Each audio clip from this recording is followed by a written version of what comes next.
আজকের ভিডিওতে আমি আপনাদের মোবাইলে একটি মজার টিপস শেখাবো। এই টিপসটি কাজে লাগিয়ে আপনারা আপনাদের মোবাইল ক্যামেরাকে একটি ম্যাগনিফায়ার গ্লাসে পরিণত করতে পারবেন।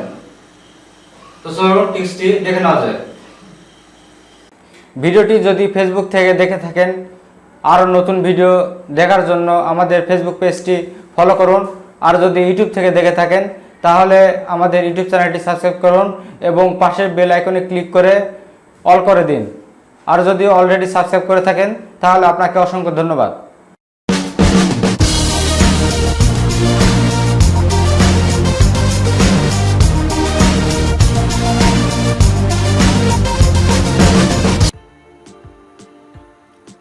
এই কাজটি করার জন্য আপনার মোবাইল থেকে প্লে স্টোর ওপেন করবেন, তারপর সার্চ বারে ম্যাগনিফায়ার প্লাস লিখে সার্চ করবেন।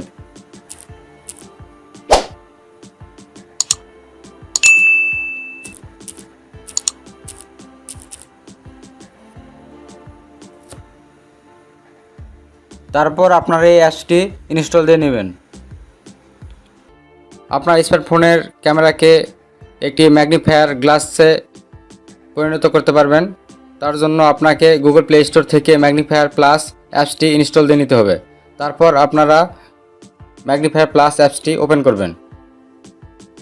অ্যাপসটি ওপেন করার পর আপনারা এখানে দুটি আইকন দেখতে পাবেন, একটি ব্রাইটনেস কম বেশি করার জন্য, আরেকটি রয়েছে জুম ইন জুম আউট করার জন্য। তো দেখতে পাচ্ছেন প্লাস আইকনটি উপরে টেনে ধরলে আমার কিবোর্ডের কিগুলো জুম হয়ে যাচ্ছে। তো এভাবে আপনারা মোবাইলের ক্যামেরা ম্যাগনিফায়ার গ্লাস হিসেবে ব্যবহার করতে পারবেন।